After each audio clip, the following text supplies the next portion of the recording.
ঈর্ষা আমাদেরই মনে বসবাস করা আরও একটা শত্রু।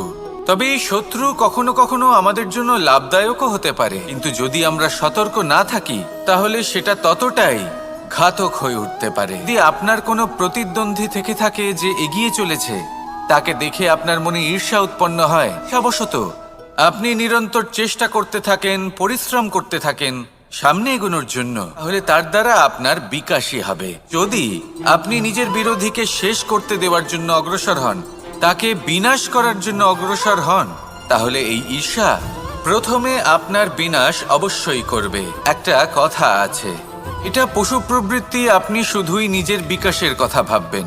তিনিই হলেন প্রকৃত মানুষ, যিনি অন্য মানুষের জন্য প্রাণও দিতে পারে। ঈর্ষা যদি আপনাকে বিকাশের পথে নিয়ে যেতে পারে তাহলে খুবই ভালো।